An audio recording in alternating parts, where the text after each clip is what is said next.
Hola, bienvenidos a nuestra 9ª clase de Panorama del Nuevo Testamento. Soy Anita y hoy analizaremos el capítulo 6 de nuestros libros titulado Cartas sobre problemas en la iglesia, Primera y Segunda de Corintios. ¿Puede usted imaginarse a una iglesia sin problemas? Eso no existe aquí en la tierra, puesto que las iglesias son para gente y la gente no es perfecta. Las cartas de Pablo a los Corintios nos hacen recordar que toda la gente tiene problemas. Corinto fue una iglesia rica de dones espirituales, Primera de Corintios 1:7. Pero aunque el apóstol Pablo mismo la comenzó, tenía muchos problemas. Uno de los más graves fue la división. Primera de Corintios del 1 al 4. Otros problemas fueron los pecados sexuales, creyentes peleando con el uno al otro en los tribunales y confusión durante de los cultos. Este estudio de Corintios nos enfatiza una gran lección. No importa qué tan mala sea la situación en la iglesia, Dios tiene la solución. Corinto era una de las ciudades más pecadoras y en tinieblas que había en el tiempo de Pablo. Allí la luz del evangelio brilló intensamente y los que fueron salvos aprendieron a vivir en paz con los otros creyentes. Primera carta a los Corintios. Romanos, Gálatas y Primera y Segunda de Corintios están en el primer grupo de que son las cartas que hablan acerca de la salvación, soteriología. Pablo suele usar estas palabras en Cristo. Esta palabra se enfatiza en nuestra relación con nuestro Salvador y Señor. Pablo escribió las cartas a los Corintios entre el año 55 y 56 después de Cristo en su tercer viaje misionero, Hechos 18:23 al 21:17. Él escribió Primera de Corintios desde Éfeso, Primera de Corintios 16 del 7 al 9. Probablemente escribió Segunda de Corintios desde Macedonia, Segunda de Corintios 2 del 12 al 13 y 7 del 5 al 7. Corinto, la ciudad y su gente. Corinto era famosa por sus pecados. Fue una ciudad del mundo y la carne. Al decir que alguien actuaba como la gente de Corintios, se indicaba que cometía pecados sexuales. Detrás de la ciudad estaba Acrocorinto o el monte de Corinto. Se levantaba en allí una torre, casi 1500 pies, 457 metros sobre Corinto. En él estaba el templo Afrodita, griego o Venus en romano, que Venus fue la diosa del amor y del sexo. Primera de Corintios 6 del 9 al 11. Corintio fue muy famoso por los negocios porque era un puerto muy conocido. Corinto era una ciudad grande. Atenas tenía una población tal vez de más o menos 10.000 habitantes, pero Corinto era mucho más grande. Se estiman entre 100.000 a varios cientos de miles de personas. Eruditos de la Biblia de estudio de la NBI creen que Corinto pudo haber tenido entre 250.000 habitantes libres y como unos 400.000 esclavos. La mayoría de los eruditos están de acuerdo en que la ciudad más poblada en los días de Pablo fue Roma, seguido por Alejandría, después fue Antioquía, pero Éfeso, Filipos y Corinto eran grandes. Ve ministerio de Pablo a los Corintios. Pablo visitó Corinto cerca del año 52 después de Cristo durante su segundo viaje misionero en Hechos 18 del 1 al 17. Él estaba esperando la llegada de Silas y Timoteo desde Macedonia. En Corintio, Pablo conoció a Aquila y a Priscila, quienes fabricaban carpas como él. Pablo vivió con ellos mientras predicaba en Corinto y sus alrededores. Llegaron a ser compañeros de ministerio y muy buenos amigos. Finalmente llegaron Silas y Timoteo. Ellos le contaron las condiciones en Tesalónica y Berea. Entre tanto, en Corintio, Pablo testificó poderosamente a los judíos que Jesús era el Cristo. Hechos 18:5. Como siempre, algunos judíos se molestaron con la predicación de Pablo. Entonces él comenzó a ministrar a los gentiles. Muchos creyeron. Aún Crispo, un gobernador de la sinagoga de los judíos, creyó en Cristo. Pablo ministró en Corinto por lo menos 18 meses. En Corintio, los judíos llevaron a Pablo ante Galión, el gobernador de Acaya. Esta era una provincia grande e importante. Por lo tanto, Galión, su gobernador, lo era también. Galión era el hermano menor de Séneca, el famoso filósofo romano. Séneca fue el tutor de Nerón, quien llegó a ser emperador de Roma. Galión sacó el caso de Pablo del sistema tribunal romano en Corinto. Esta fue una enorme decisión a favor del cristianismo. El gobierno de Roma permitió a los judíos alabar a Dios en vez de al César. La decisión de Galión significó que los cristianos fueran protegidos bajo la misma cobertura del judaísmo. Galión dictó un edicto en el que decía que seguir a Jesús no era una infracción a la ley romana. Dijo que los seguidores de Jesús y los líderes judaicos tenían que solucionar sus propios desacuerdos. Esto impidió que los judíos no creyentes usaran la ley romana contra los creyentes. Pablo le escribió a los corintios después de que los visitó. Cuando escribió Primera de Corintios, estaba en Éfeso en su tercer viaje. Alguien de la casa de Cloé informó que las cosas no estaban bien en Corintio. Pablo también recibió una carta de los ancianos de la iglesia de allí, donde hacían preguntas sobre algunos asuntos y problemas.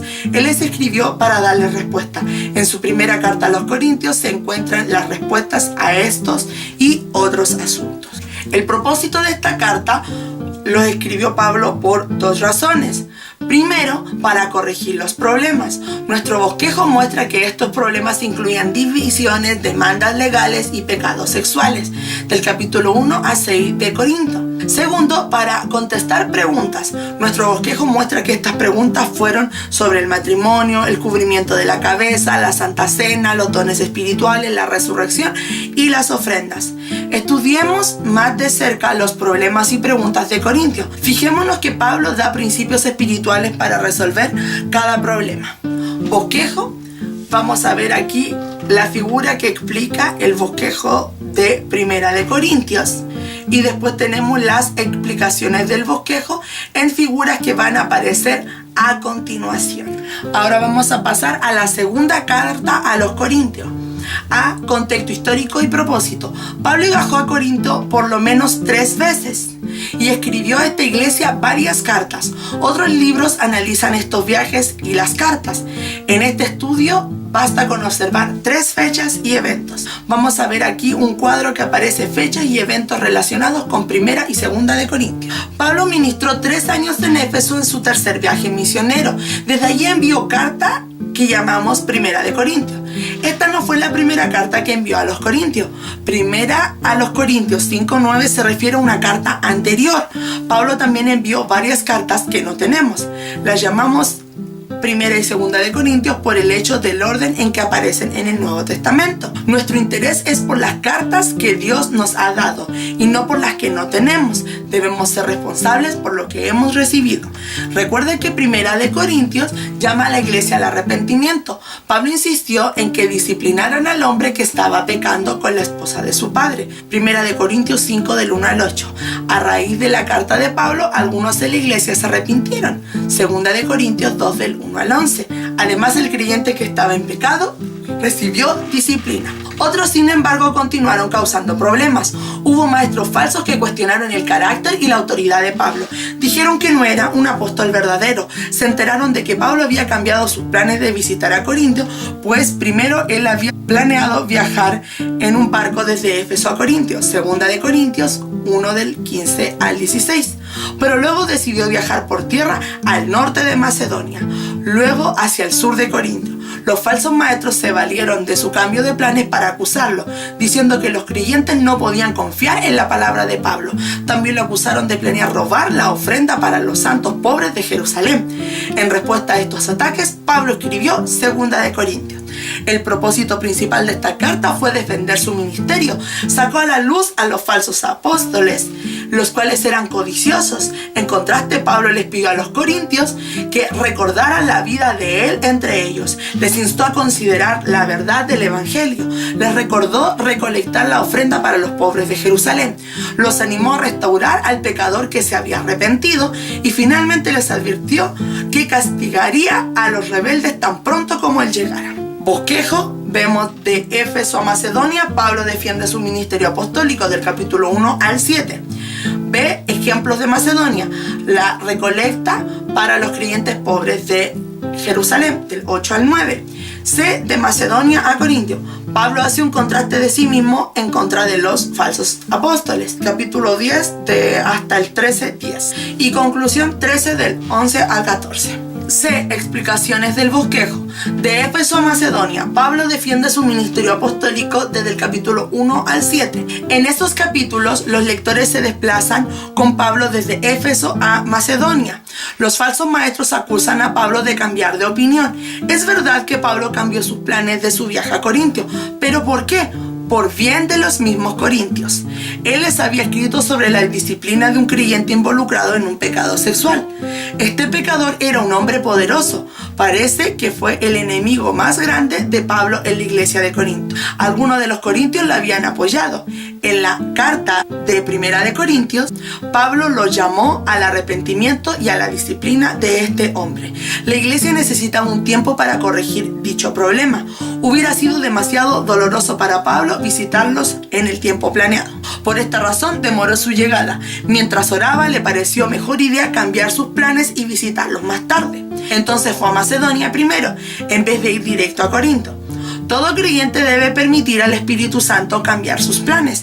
Debemos caminar suavemente delante del Señor y no jactarnos de lo que vamos a hacer mañana. Santiago 4:13 al 17.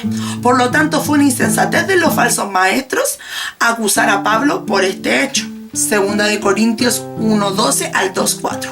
Pablo explicó acerca de su viaje desde Éfeso a Macedonia y mencionó grandes verdades. El propósito de la disciplina en la iglesia es ayudar y restaurar. Pablo dijo a los corintios que perdonaran y mostraran amor hacia los pecadores arrepentidos. Primera de Corintios 5 del 4 al 5 y Segunda de Corintios 2 del 5 al 11. La meta de la disciplina debe ser siempre ayudar. El ministerio del nuevo pacto es más glorioso que el ministerio del antiguo pacto. La cara de Moisés brilló con la gloria de Dios. Se cubrió la cara con un velo, pero luego la gloria se desvaneció. En contraste, nosotros con caras descubiertas reflejamos la gloria del Señor. Estamos siendo transformados a su semejanza de gloria en gloria sin que ésta se desvanezca. Segunda de Corintios 2:12 al 3:18. Como ministros del nuevo pacto, dejamos atrás todos los comportamientos secretos y vergonzosos. Segunda de Corintios 4 del 1 al 6. Tenemos este tesoro de Espíritu de Dios en vasos de barro. Esto muestra que el poder es de Dios y no de nosotros. Segunda de Corintios 4 del 7 al 12. Nuestros problemas nos están ayudando a obtener una gloria eterna que es mucho mayor. Entonces enfocamos nuestros ojos en lo invisible y eternal. Segunda de Corintios 4 del 17 al 18. Tenemos como nuestra meta agradar a Dios. Todos tenemos que presentarnos ante el tribunal de Cristo para recibir lo que nos corresponde, sea bueno o sea malo. Dios nos reconcilió con Él mismo por medio de Cristo. Dios hizo que Cristo, quien no tenía pecado, llegase a ser pecado por nosotros, para que pudiéramos ser justos. Todos los ministros como Pablo somos embajadores de Dios. Por lo tanto, debemos tener cuidado de no recibir la gracia de Dios en vano, sino de vivir para complacerlo a Él. Segunda de Corintios 5:11 al 6:2. Algunos de los creyentes de Corinto necesitaban reconciliarse con Dios otra vez para que la gracia que una vez recibieron no fuera en vano. Segunda de Corintios 5:20, 6:1 y 2 y 13:5. Como Pablo, debemos procurar estar libres de culpa en toda forma. Entonces no seremos piedras de tropiezo. Segunda de Corintios 6, del 1 al 13. Tenemos que perfeccionar la santidad. Esto significa separarnos de amigos y cosas pecaminosas. Segunda de Corintios 6, del 14 al 7:1 y 13:11. La tristeza que proviene de Dios produce arrepentimiento que conduce a la salvación. Segunda de Corintios 7, del 8 al 13. Estas son numerosas y grandes verdades sobre el viaje corto de Éfeso a Macedonia. Ejemplo de Macedonia, la recolecta para los creyentes pobres de Jerusalén. Capítulo 8 al 9 de Segunda de Corintios. Ahora hemos llegado a Macedonia, la cual Pablo usa como ejemplo. Algunas de las iglesias de Macedonia estaban en Filipos, Tesalónica y Berea. Los creyentes eran muy pobres, pero también muy generosos. Pidieron con ruego que se les permitiera participar dando todo lo que podían. Primero se dieron a ellos mismos al Señor, después dieron el dinero que pudieron para los pobres de Jerusalén. Pablo animó a los corintios a seguir su ejemplo. Los retó a abundar en la gracia de dar. Así como abundaron en la gracia de dones espirituales, las grandes verdades en estos capítulos incluyen: Jesús fue un ejemplo de gracia para nosotros. Él se hizo pobre para que llegáramos a ser ricos espiritualmente. 2 de Corintios 8, del 8 al 9. Pablo animó a los que tenían mucho para que compartieran con los que tenían poco. Capítulo 8, versículos 10 al 15. Animó a los de Macedonia con el ejemplo de las ofrendas de los de Acaya, y animó a los de Acaya con el ejemplo de las ofrendas de los de Macedonia. Ofrendar es contagioso, se esparce. Cuando un creyente ofrenda, anima a otros a tener que dar. Los que siembran con moderación cosecharán con moderación, y los que siembran generosamente cosecharán generosamente. 9 del 6 al 14. Gracias a Dios por su regalo Jesucristo, que sobrepasa nuestras palabras de gratitud. Y los últimos capítulos son de Macedonia a Corinto. Pablo hace un contraste de sí mismo con los falsos apóstoles. 2 de Corintios 10 al 13. Estamos en la tercera parte del bosquejo de 2 de Corintios. Primero vimos el viaje desde Éfeso a Macedonia, después la generosidad de los de Macedonia, y finalmente en estos capítulos del 10 al 13 vemos el problema de Corinto. Los falsos apóstoles estaban llevando a algunos a extraviarse. Pablo fue a la raíz del problema. Los corintios estaban viviendo con la sabiduría y las normas de este mundo, así que estaban mirando solo la superficie. Como Pablo había dicho antes, estaban orgullosos de lo que veían, en vez de lo que tenían en el corazón. Este era un problema antiguo en Corinto. ¿Recuerdan las contenciones basadas en Pablo, Apolos y Pedro? Corintios 1 al 4. Los creyentes allí eran jóvenes e inmaduros. Todavía no habían aprendido a basar sus decisiones sobre los principios espirituales. Entonces Pablo se compara a sí mismo con los falsos apóstoles. Las figuras 6 y 10 comparan las características de los verdaderos apóstoles y los falsos apóstoles. Entonces Pablo se comparó a sí mismo con los falsos apóstoles en 2 de Corintios. Él fue muy personal y abrió su corazón. Contó de las muchas veces que sufrió por Jesús. En contraste, los falsos apóstoles carecían de persecución, poder espiritual, enseñanza bíblica y conducta santa. Bueno, hemos concluido esta sección de las 4 cartas de Pablo que hablan acerca de la salvación. La semana pasada vimos Romanos y Gálatas, y hoy día concluimos con 1 y 2 de Corintios, soteriología, las cartas de Pablo alusivas a la salvación. Así que cualquier duda y consulta, no dudes dejarlo en los comentarios o en el grupo de WhatsApp. Nos estamos viendo para la próxima semana. Soy Anita, que el Señor te bendiga y tengas una linda semana. Hasta luego.